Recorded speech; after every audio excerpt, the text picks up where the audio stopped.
Om Shanti. And good morning. Sitting in Harmony Hall today and looking at the decorations here, it makes one feel it's going to be quite a show tonight. I've been here before for Diwali and they put on something which is very, very special. But I think for most of us, the pinnacle of our year is to come to Madhaban, and the pinnacle of Madhaban is our meeting with Baba. Would you agree with that? And the other night was no exception. And I had the good fortune to start many years ago with Baba when the family was quite small. And in fact had the fortune to meet Baba when there was just a handful of Brahmins. And many times people say you must miss those days, or perhaps those meetings were better. But I don't think so. I think the magic of the meeting with Baba is just the same now as it was then. And I think the other night I was feeling that the scenes of our meeting with Baba, they're like indelible scenes of the drama that are stamped in the memory track. And when we come into the Copper Age and the Iron Age, it's like these scenes are sort of indelibly stamped. And it's like we search to refine such an atmosphere of love, because I think the other night I felt there was just such an incredible atmosphere of love. And one of the things I love to do when I'm in the hall is to look at all the faces looking at Baba. Have you ever done that? I think that's one of the sweetest things to see. Because whether people are old or young, whether people are well or unwell, everyone looks like a child, and everyone's face is just sparkling with purity and sparkling with joy and happiness. And do you remember at the end Baba was saying, "Oh, your smiles are so beautiful." Do you remember how Baba expressed that? It was something so special. But one of the things which I was feeling is that the whole atmosphere is just charged with the feeling that I belong to Baba and Baba belongs to me. And the thing that really, I think, touched me, and everything touches the soul, but what really touched me of this Muli was just how Baba was talking about becoming the angel. And his language, I loved the language where Baba said, "I have to become an angel." There's no, I must make effort to become an angel, I should become an angel. Baba was so definite, I have to become an angel. And he actually asked us to check against a certain criteria just to see how far I've really moved towards the destination, the aim of becoming the angel. And first of all, Baba was saying that an angel has no relationship with old sanskaras or the old world. The angel has no relationship with old sanskaras or the old world. And then Baba was saying that the angel is double light. And it's not that when we have a problem we make the effort to be double light. Baba was sort of saying that I'm constantly double light in thoughts, words, actions, relationships, connections. There's this wonderful lightness in the soul that just enables it to float beyond the influence of so many things. But then Baba was saying that the angel, and probably one of the sweetest qualifications of an angel, is that the angel is loved by all. And yet one very interesting thing which Baba often mentions, as much as I'm loved by all, that's how much I'm detached. As much as I'm loved by all, that's how much I'm detached. But I think the thing that really set me thinking is that Baba was just saying that the angel is one that whoever comes in contact with the angel, whoever meets the angel, whoever looks at the angel, has this automatic, natural feeling that this one belongs to me. And I'm sure many of us have had that feeling about, some of the daddies or some of the souls in the Brahman family, but that just the presence of the person without a word just evokes this feeling of belonging, connectedness, that we really have this wonderful sense of perhaps elevated, pure relationship. And this really touched me, just this whole sense of the need and the importance of belonging, and really the role of the angel to create that fragrance of belonging wherever we go. Because especially in the world today, just so divided, people don't feel they belong anywhere. When we create that vibration in the atmosphere, I think it really touches souls deeply. And I actually remember, my early days just before I became Baba's child. And I was actually, even though I'm from Australia, I was living in London at the time. And I have a clear memory of sitting in Regent's Park. Some of you may know Regent's Park. I was living just close to Regent's Park in London. And I remember one day sitting in Regent's Park for the whole day, and it's got a lovely little pond there with ducks on it and things. But quite frankly, I was quite lost. I felt quite lost. And in the sense that I was thinking about the past, thinking about the future, and nothing was very clear at all. And as I looked around at the world, it seemed like everyone else was as lost as me. It seemed like everyone was lost. But the big question really was, where do I really belong? Where does the soul really belong? And it was only a few weeks later that I went along to a talk at the Spiritualist Association of Great Britain that Sister Genty was giving. And it was an interesting thing, and I was mentioning it the other day. I was meeting a group from Latin, the Latin-speaking group, Spanish-speaking, that Daddy and Genty Ben used to give a talk there every week. And in those days, Daddy would never speak. It was only Genty Ben, and I was saying, can you believe that Daddy, she didn't speak much at all. She just sat there in yoga, and Genty Ben did all the talking, but she's definitely making up for it now. But it was amazing. Instantly, there was a sense of recognition, and there was a sense of familiarity. And I attended a few of those sessions, and then they kept inviting me to the center. So I went along to the center, and when I went, Sister Genty at that time was in Madhuban with the first group of foreigners. Brother Nick, who's now in South Africa, was one of them. And Sudesh Didi gave me the course. And what I really remember was, listening to the knowledge, it felt so familiar. And I really loved the knowledge, but there was something deeper stirring in me. How sometimes your intellect works on one level, but the vibrations, I think, the atmosphere touches the dormant sanskaras in the soul. You know how the sanskaras are like dormant, and a vibration is like an energy that opens up a latent sanskara, a sanskara that's been asleep for a long time. And there was such a sense of familiarity, a sense of belonging. It was such a wonderful feeling, and I was starting to feel like this is a place like I'm coming home. And I can remember a few weeks later, I was attending the center, of walking down the street in Tennyson Road. That was the world headquarters of the Brahma Kumaris in those days.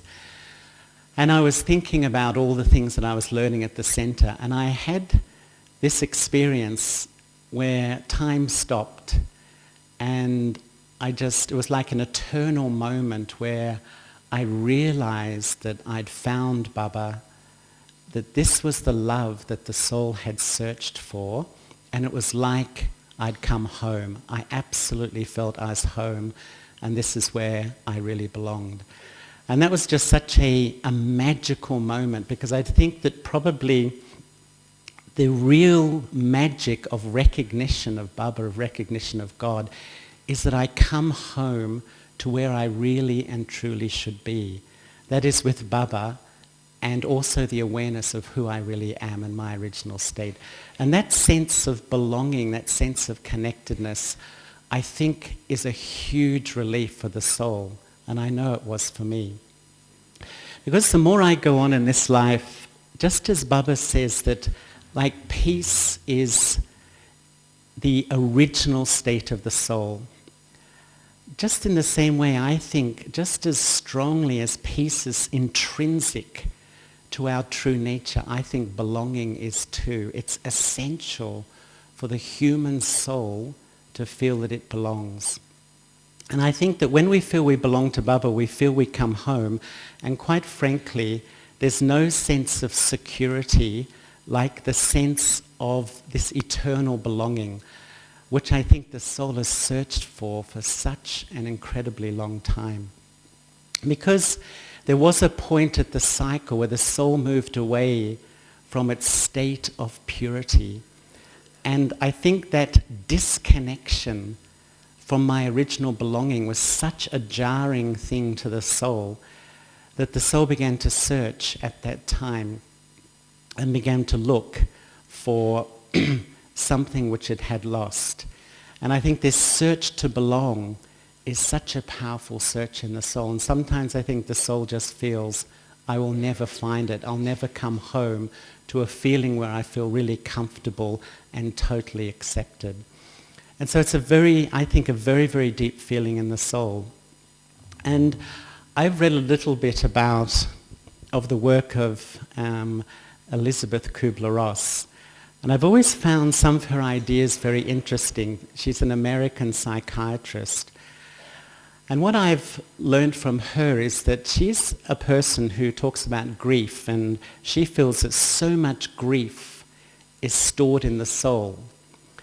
And sometimes a little thing happens in my life and there's so much grief over a small loss. It's like we overreact to things and we feel so much sorrow and so much sense of loss, because what she says is that, when we lose something, it may be a job, it may be a possession, it may be a relationship, all this grief emerges. But she says the original grief, the original wound, was that at some point we moved away from this total relationship of love and belonging, this relationship with God.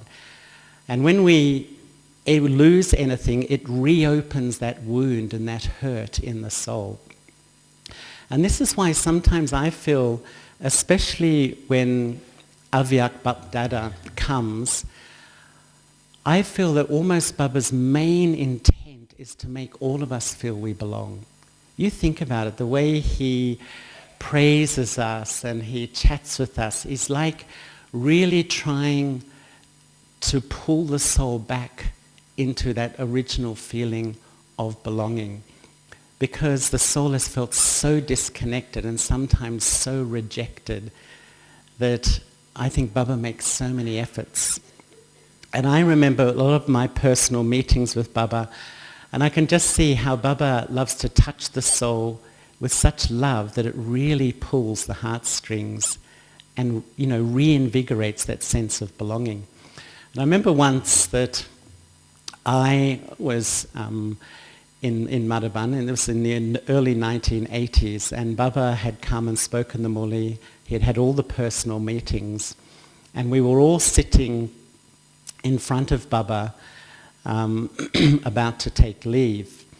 And, all the feeding had happened, and you know how Dadiji and Nivebai sit in front, this sort of thing. And we were all sitting on the floor, and Baba started to give drishti. And then he stopped, and he said something to Muniben, and she went over and she got a big tin of toli, a whole tin of toli, great big katori of toli. And then he called me up, and he gave me a whole tin of toli. How do you think I felt? I was he said to me, share it with your friends. But I just felt so touched, and that instant sense of connected, even a deeper connectedness, that sense of belonging. Baba's the master of reconnecting the heart to him, so we really feel I've come back to where I really and truly should be.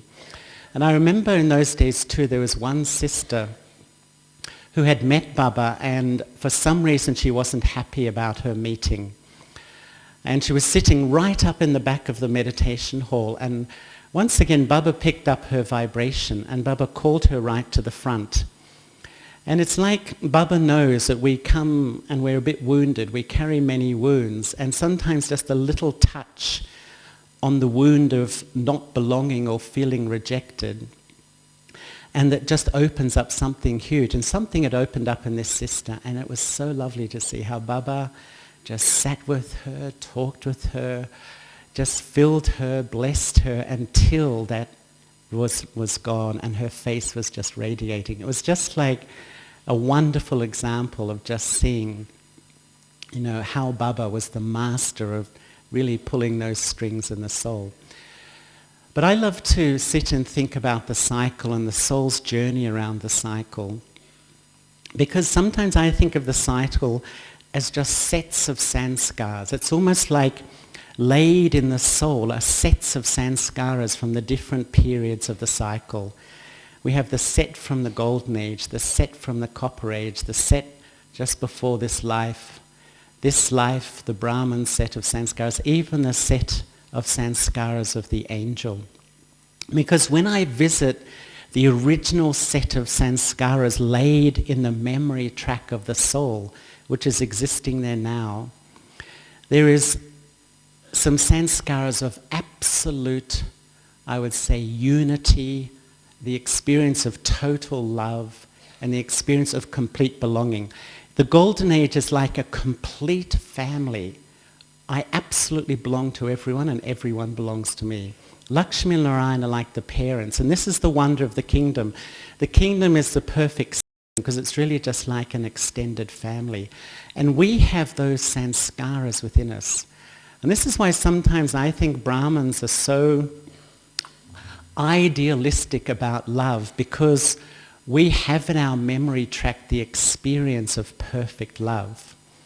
It's so strongly there. And I have a memory, which I sometimes share, of one of the first times I came to Madhuban. And in those days, they sometimes used to take us up on the mountain, sometimes to Guru Shika, and we used to sort of dance around and do all this sort of thing. But they used to try and send us into trance, so that, it was the time, in the late 70s, and a lot of the centres had a trance messenger. And I remember once we went up to Guru Shika and we were also dancing around like fairies and deities, doing all these sorts of things. And one young brother, a double foreigner, went into trance, and he was away for half an hour. And when he came back, I just remember it so clearly that he just was describing, he said, you can't imagine the atmosphere there. It's an atmosphere of absolute purity of love. There's such, he said, it's just, we can't imagine it whilst living in this world, because the vibrations are so different.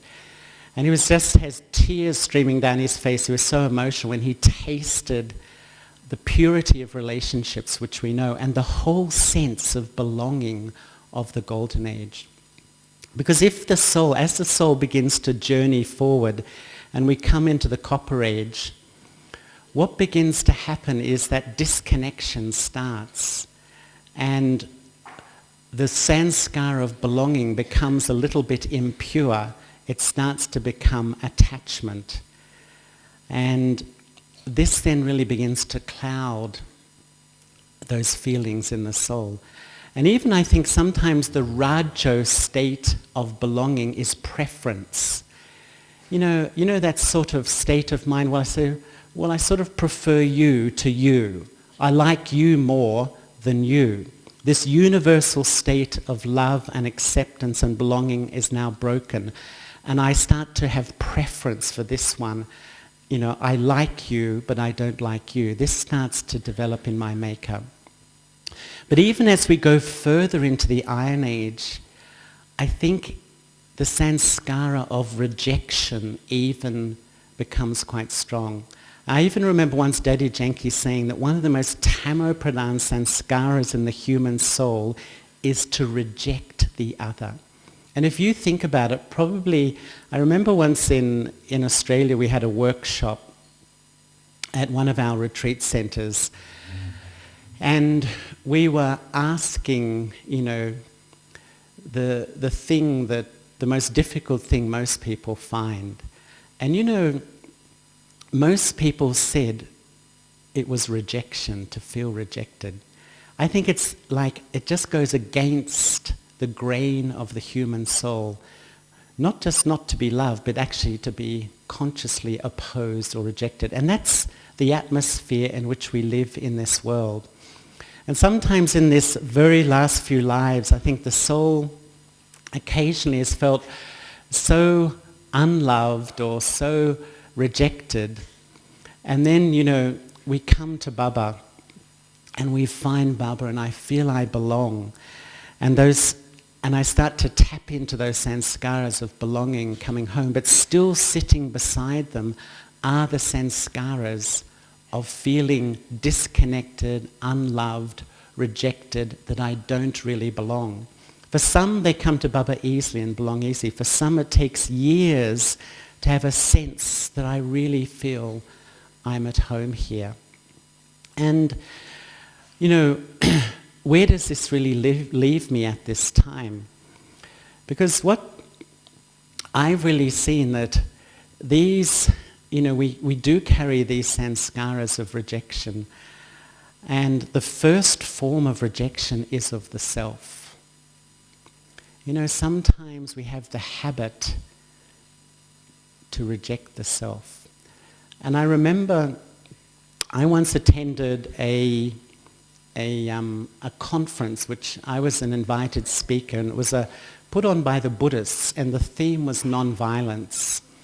And I was talking with a Buddhist monk. We had to have a dialogue together about non-violence, and we began to talk about what is the seed of violence in the world. What is the absolute seed? And we came to the conclusion, I don't know whether it's accurate, but what we came to the conclusion that day was that the first violence is to reject the self.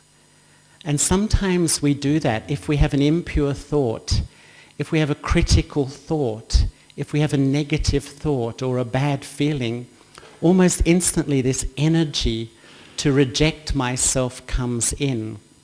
And that can be such a powerful force which sort of crushes myself.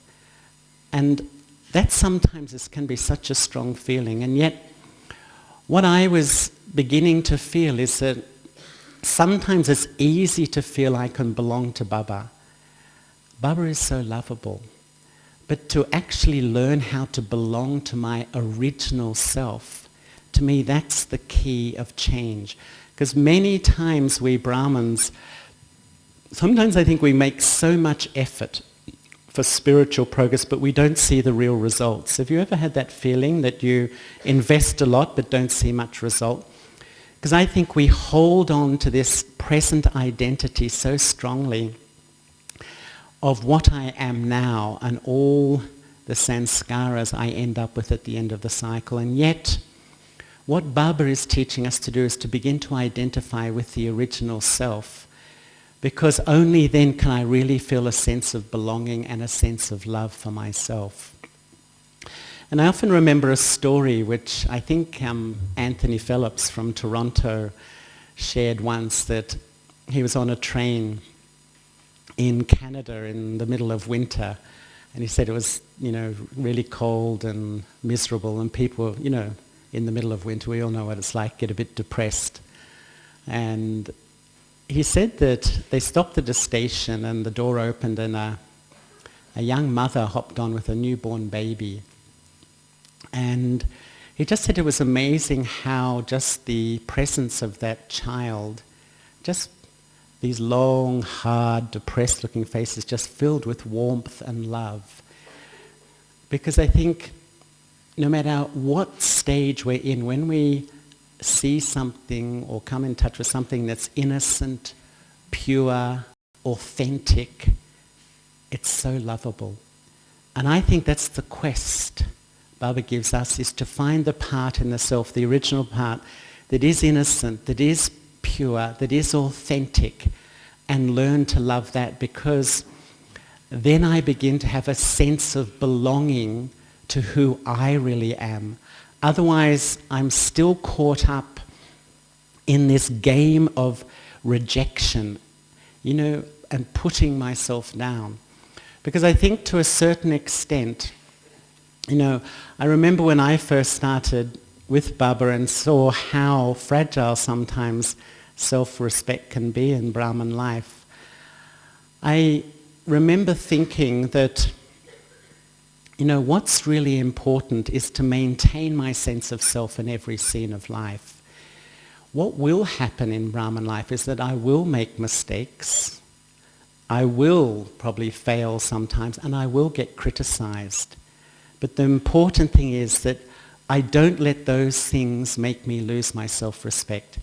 That to carry my sense of self into every scene, it's like I've got to nurture this sense of belonging to my original stage. Otherwise, so quickly, something negative happens, the feelings of rejection come in, and I lose all my inner strength once more.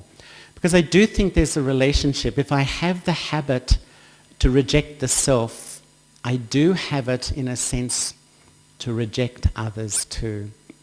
And I think that, sometimes it's subtle. Our rejection can be so subtle. It mightn't be as gross as a sort of, I don't like you or want to be around you, but sometimes we do just by excluding, Sometimes we just, we invite a few and exclude a few, that sort of thing. I want to be with you, but I'm not so sure I want to be with you. Even that, even just not acknowledging some people sometimes touches these feelings which are sitting below the surface in the soul.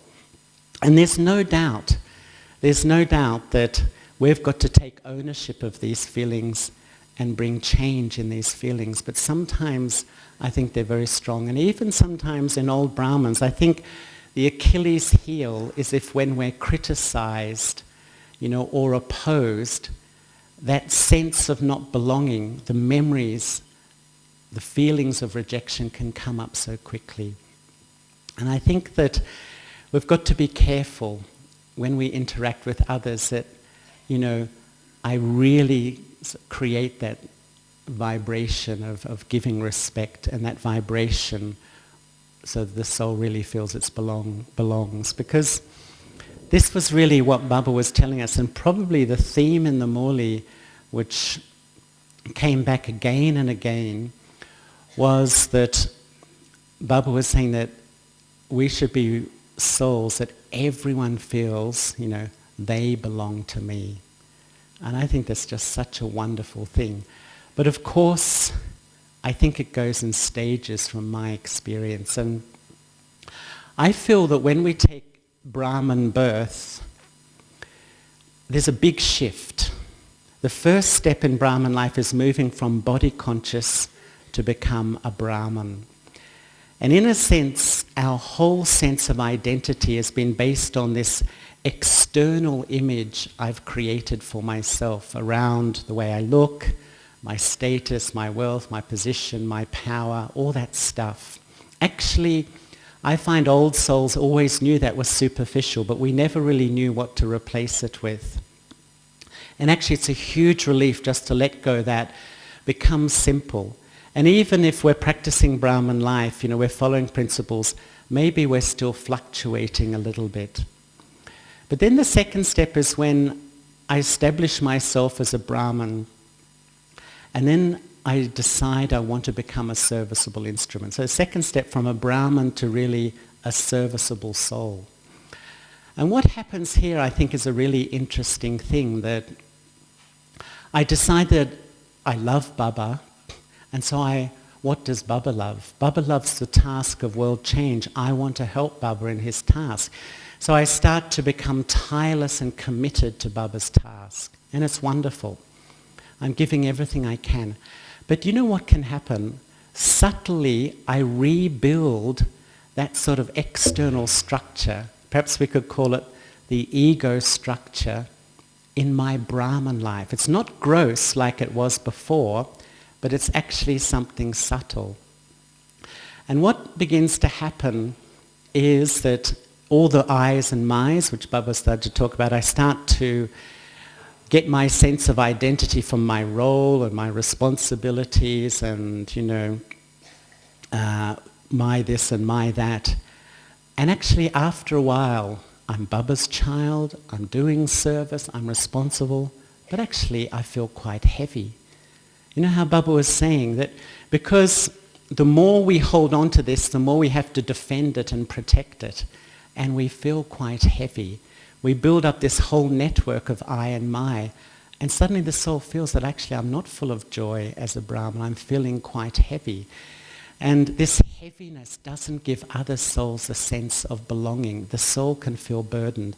But to me that's an important experience, because the next step is to go from the serviceable soul to become the angel, where it's like I let go all the networks of support, the gross one from the body conscious, even the subtle one within Brahman service. And it's just really my identity as I'm a child of Baba.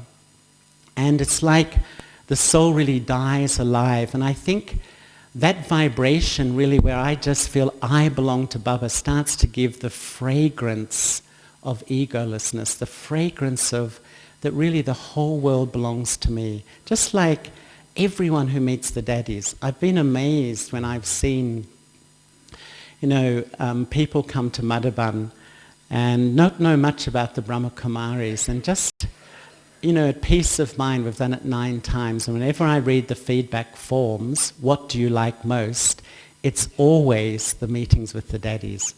Because there's a vibration which, that love, that sense of belonging, which deeply touches.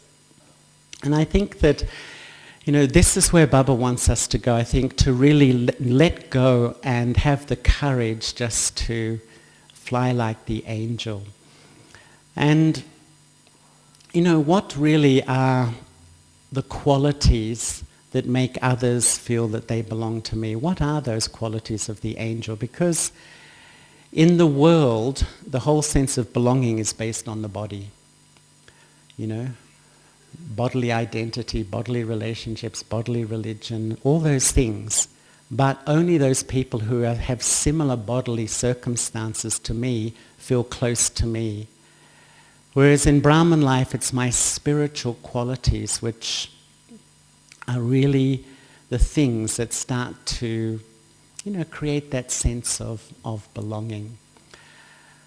And the other night Baba said that the angel is the one who is unlimited. And to me that really means that the more I am in the consciousness of something limited, something body conscious, that's how much I limit the sense of others belonging to me. Belonging really, the seed is soul consciousness. When I'm beyond all my bodily image, then other souls, in a sense, relate to me. The more I'm caught in my bodily image, other souls really don't relate to me. And someone was telling me recently that Daddy Janki mentioned in a class somewhere that she said, I'm not a BK. You know how she loves to say things like that. And it was a really interesting thing she was saying, because there's no more committed and dedicated BK. But it's like we even have to step beyond that awareness too. Really, who am I? I'm a child of God. I'm a world server.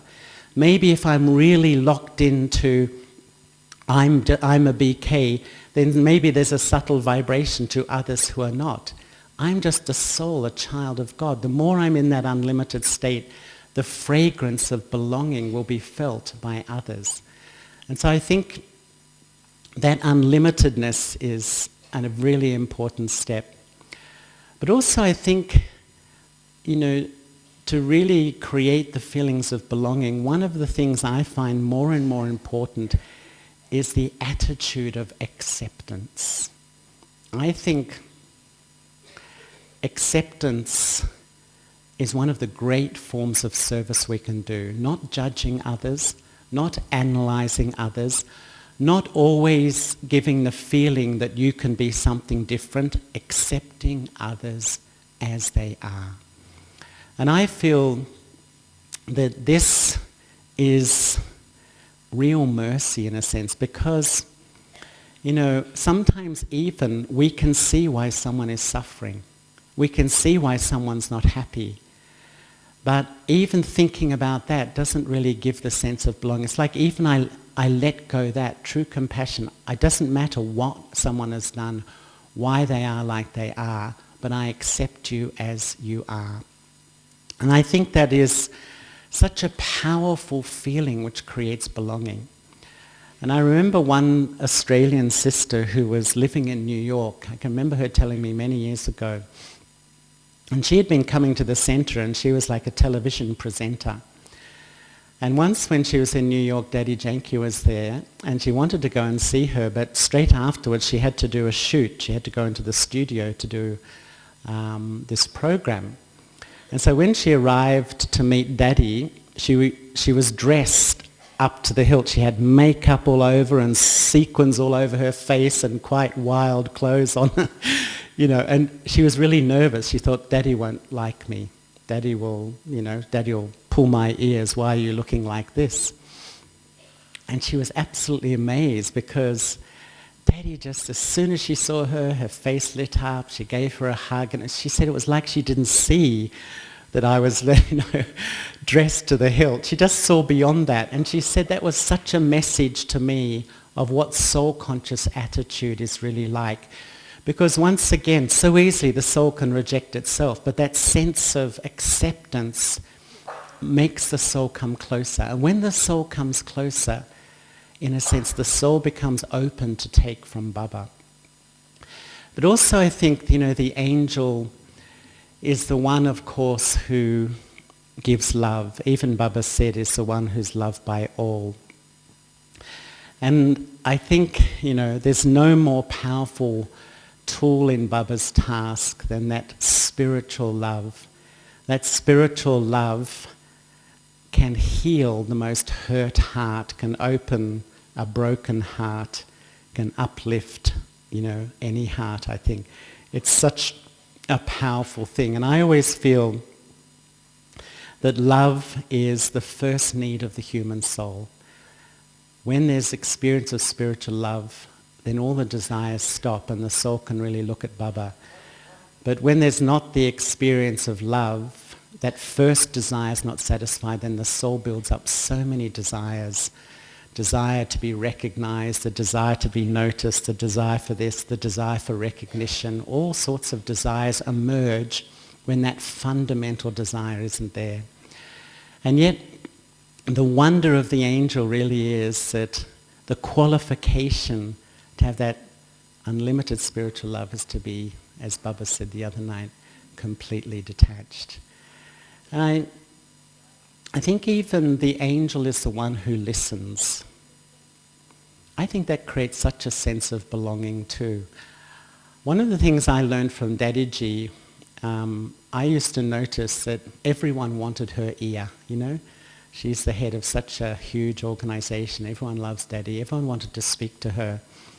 And you can imagine, you know, how many people just want to have a few seconds. And yet, I always found that when I spoke to Daddy, she gave you complete attention. It's almost like you may only have 1 minute or 30 seconds, but when she listened, she absolutely listened properly.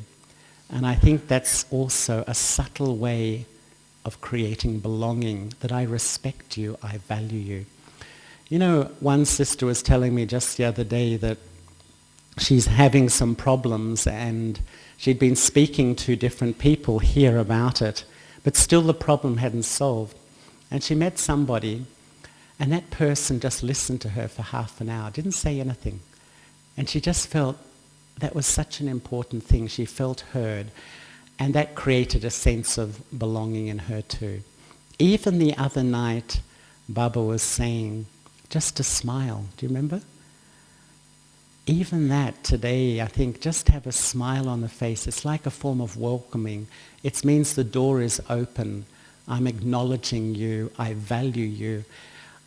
It may seem like a lot, but I think we're going out into a world, there's so much sensitivity. The soul has become so fragile. Just the tiny drop and the soul can feel, I don't belong, I feel rejected, I don't feel loved, I don't feel accepted. And so when we carry these attitudes, I think it really helps others really come close. And yet sometimes I think we do still carry some things in me that do give that subtle vibration of not belonging to others.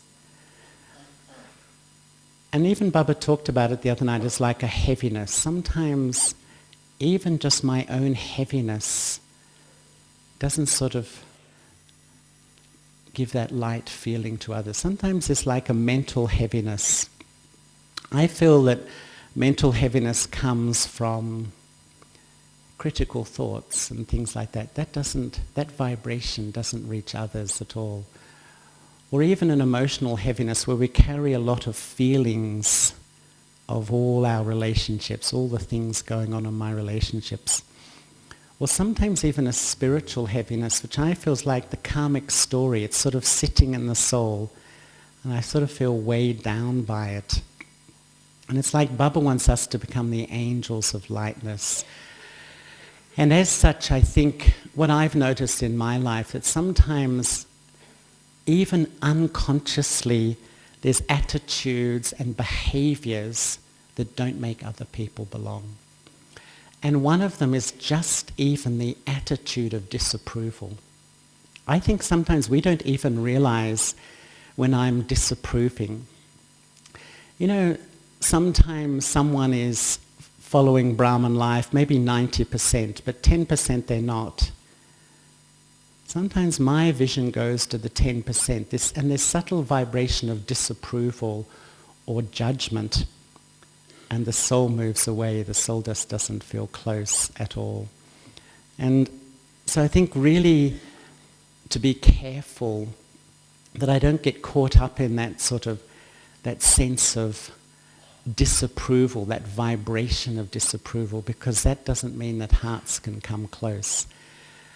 And even I remember one of the things which I've heard Daddy Janki mention about many times, which I find quite interesting myself, is she talks about how we carry stains on our memory track.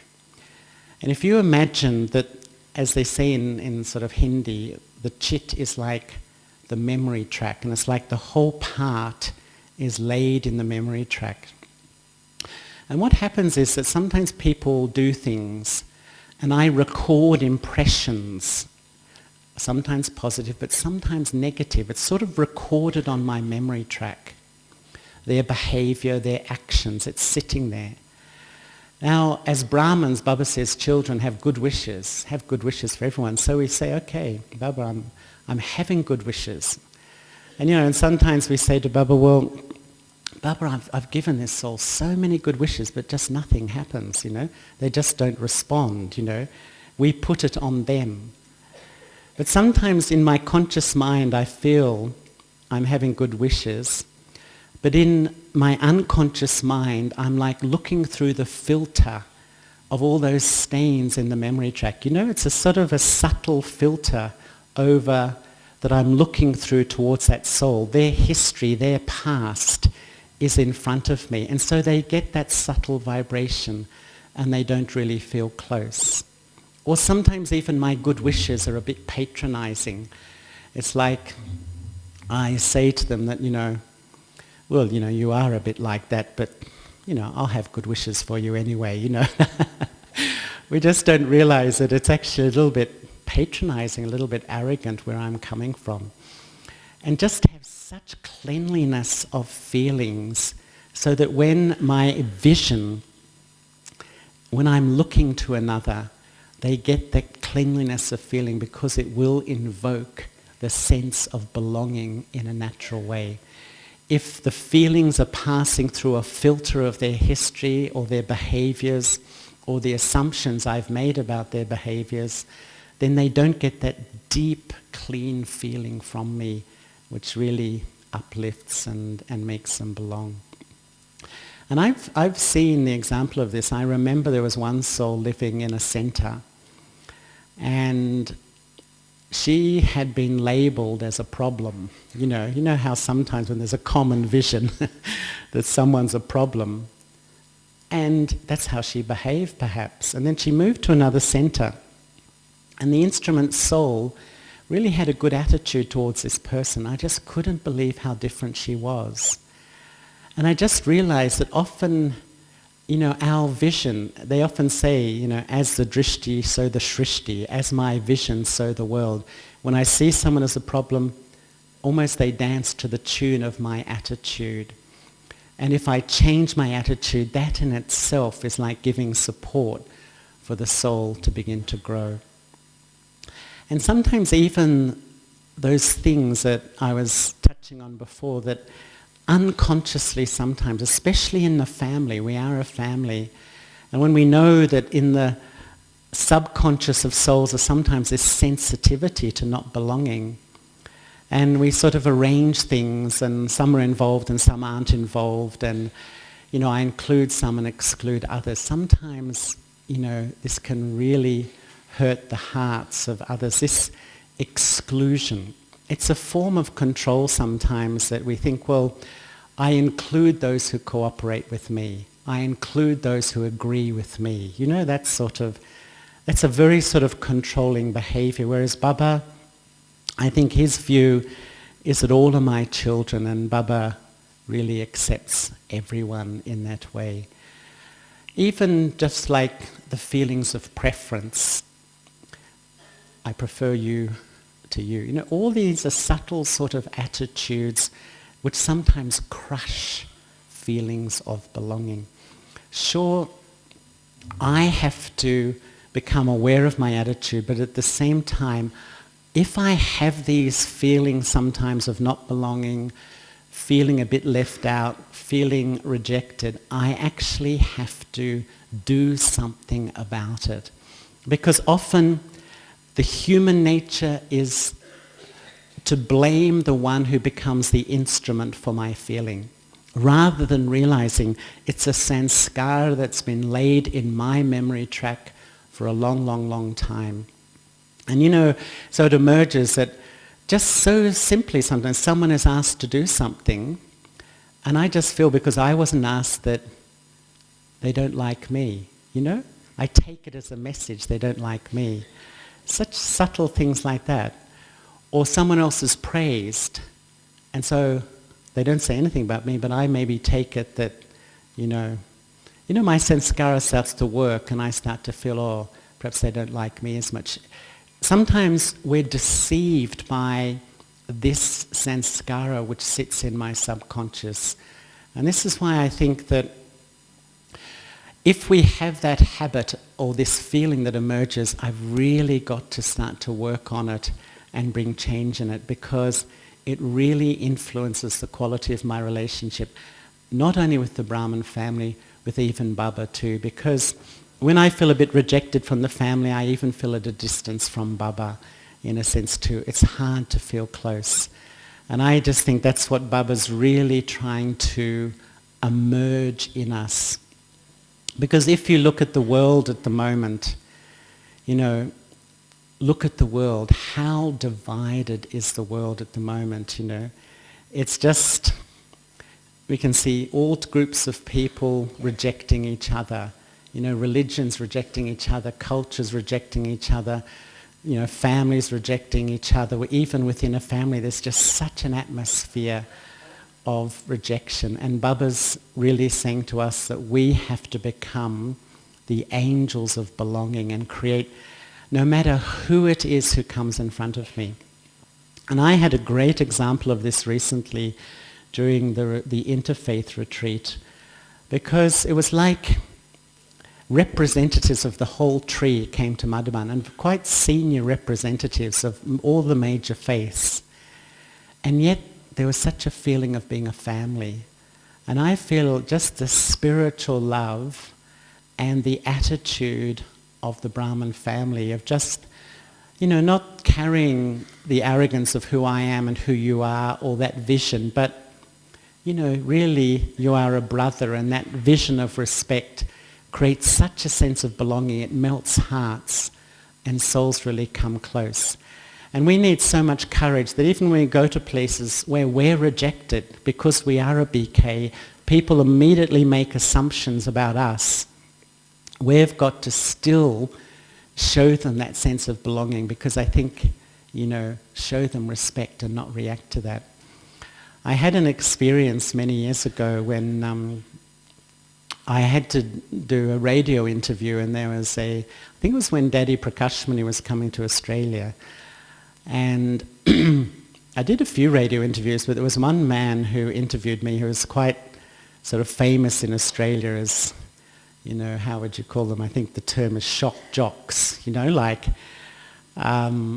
and famous for, being very, very, very controversial. And anyway, I was a bit innocent. I really didn't know much about him because I'd never really heard what, he was doing on his program. But he began to interview me, and he asked me what meditation was. And before I'd even got 3 words out, he sort of started to say, do you know what I think meditation is, Charles? He kept calling me Charles. He says, you know how I meditate? I drink a bottle of scotch and, and drop a few pills and do this and that. And then he started to ask, about Daddy coming to Australia. He said, why are they coming here? How many Rolls Royces does she own? And, why don't they fix up India before they come here? And all this sort of stuff, I'm telling you the mild part of it too.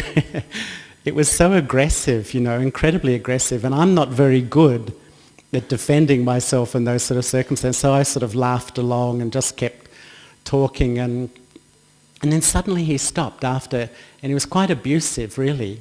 And he suddenly stopped and he said, well, Charles, I've abused you, I've insulted you, I've criticized you, and you haven't reacted, so maybe there is something in this meditation. So he was just leading me on, We say, oh, meditation helps you become stable and these sort of things, because we do come in front of people who will reject us, but it's like our vision of the soul, our vision of respect.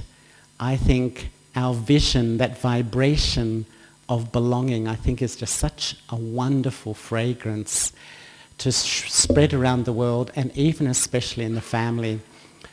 Just saying that sometimes I think, it's an interesting thing that it's easy to show compassion and love and respect for people I don't interact with on a regular basis, the souls of the world. But sometimes the souls I live with, the souls I interact with on a regular basis, that to me is a true test of my sense of compassion. Can I still have compassion and respect? And sometimes in the Brahmin family, of course, there's a variety. And I think as the family grows, the variety increases, and that's where even that attitude of acceptance, because some souls will dance the tune of my sanskaras and some won't. But actually I've got to learn to get on with everybody. And in a sense this shows my purity, and this will show also my sense of, that everyone can belong to me, no matter what variety of person.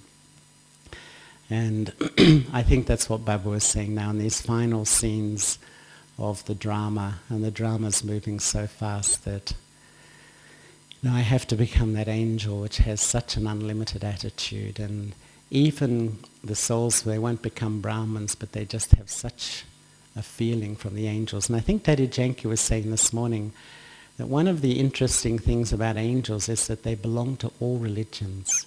It just shows the Brahmins in their highest stage of making everyone feel they belong were accepted by all the religions last cycle. So that's the part we have to play. I think my heart has to be so big, has to be so generous, and that's to me, spirituality is that unlimited attitude. I think that's something which is really special. Anyway, we've just had traffic control, so I just wonder, I'm not sure what happens, whether there's... Do you usually have questions at this time, or is there any time for questions? Okay.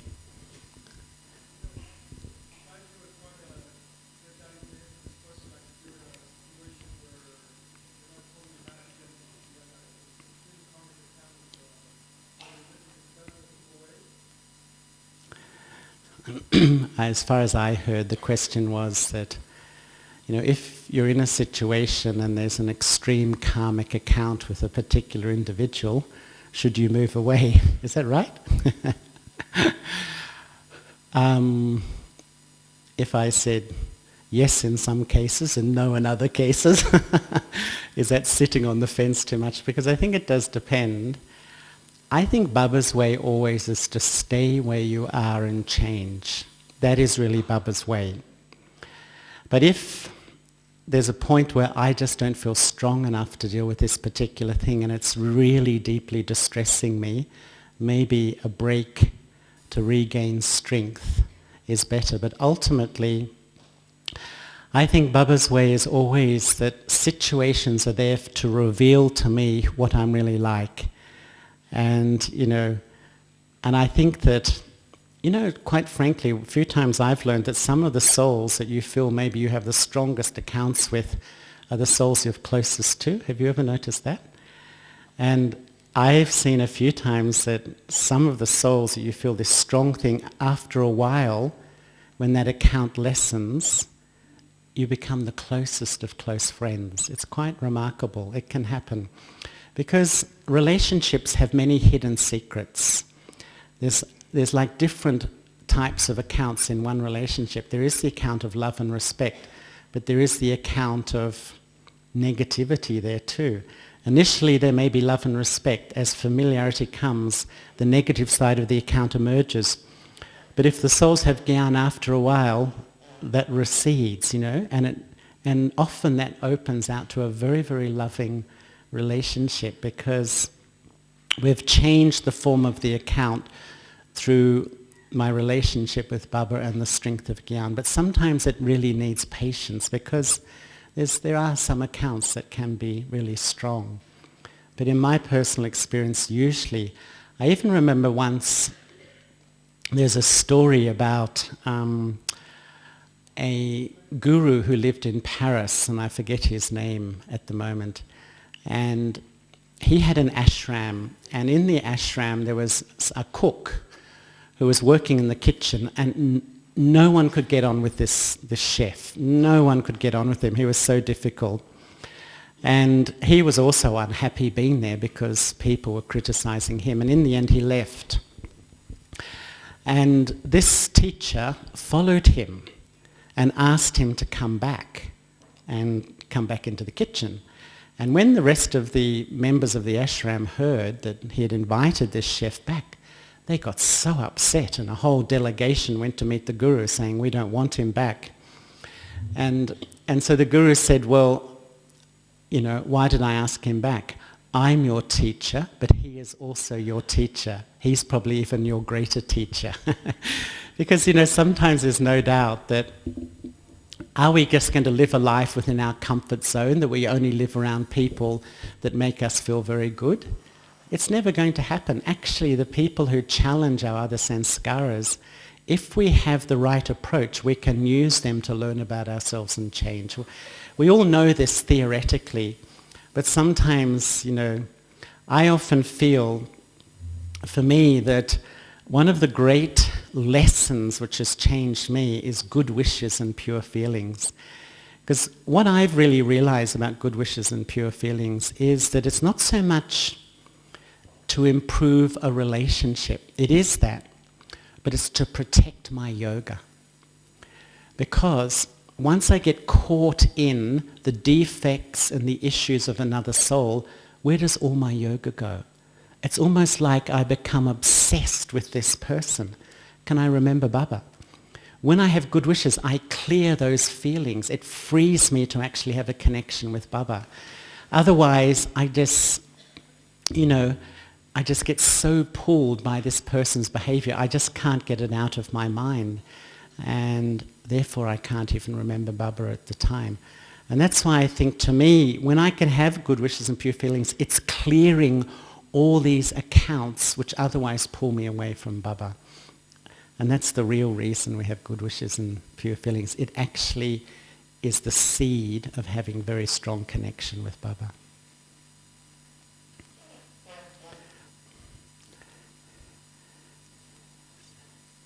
Did anyone else have anything they want to mention or ask?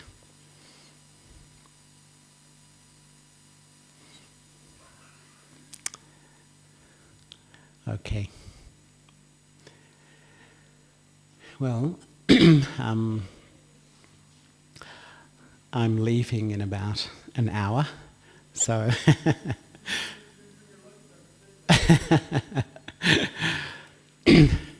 so this morning I was telling Prakash that I was leaving, so he said I should bring all my bags on the stage with me too.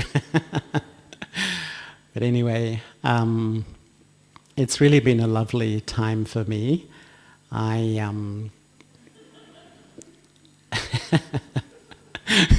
This is the beauty of translation. It's there's delayed jokes that go around the room. I've been here nearly 5 weeks, and I have one beautiful blessing that because I usually come at the beginning of the season for peace of mind. I'm usually the first double foreigner to arrive here with the first couple. So we were here and we had peace of mind, and that was really touching, because I think that really, really touched many souls, including our sister here from Poland, who's still here, becoming a permanent resident. And then we had the interfaith, which was also a special experience, like I said. People from such differing backgrounds coming together like a family, and that was a wonderful experience. And then there was a lot of meetings, and sometimes some people say to me, "Oh, I feel so sorry for you being in all those meetings." But I must be honest, I never think of them as meetings. I think of them as good company, because, sometimes sharing the meetings with, the Mahini Ben and Jenti Ben, Dr. Nirmal and so on, I enjoy that. You learn a lot. Daddy Janki's often there too. And then Baba's meeting, and now it's time for me to go. And so it's really been a lovely time, but this afternoon I'm going to Ahmedabad and flying late tonight from Ahmedabad.